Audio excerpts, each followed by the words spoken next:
ক্ষমতায় আসার পর থেকেই আর্থিক দাবি দেওয়া নিয়ে একাধিকবার কেন্দ্রের দ্বারস্থ হয়েছেন মমতা বন্দ্যোপাধ্যায়, কিন্তু কেন্দ্র তার ঋণ মকুবের দাবি কানে তোলেনি। তাই কেন্দ্রের বিরুদ্ধে বারবার বঞ্চনার অভিযোগে সরব হয়েছেন মমতা। এই পরিস্থিতিতে বৃহস্পতিবার বর্ধমানের গোলশিট সভা থেকে এক ধাপ এগিয়ে প্রধানমন্ত্রীকে ঘেরাওয়ের ডাক দিলেন তৃণমূল নেত্রী। কেন 2,10,000 কোটি টাকা সুদ আমি দেব? ধার করেছে সিপিএম, যাও সিপিএম এর সম্পত্তি বিক্রি করো, করে টাকা নাও। কেন জনগণের টাকা দিয়ে আমরা শোধ করব? কার ভাই বোনদের 10 লক্ষ চাকরি হতে পারতো আলো টিচারে, পুলিশে, অন্যান্য জায়গায়।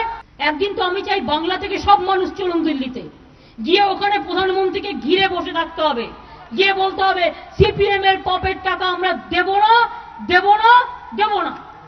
খাদ্য সুরক্ষা বিল, জমি বিল, এফডিআই সহ বিভিন্ন ইস্যুতে এদিন কেন্দ্রের বিরুদ্ধে সুর চড়ান মমতা।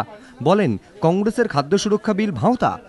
মিথ্যে কথা ভাওতা, ইলেকশনের আগে কংগ্রেসের ভাওতা।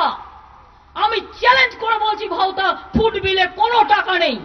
খাদ্যের সুরক্ষা দেবে, নিজেদের সুরক্ষা আগে বাড়াতো, তারপরে খাদ্যের সুরক্ষা দেবে।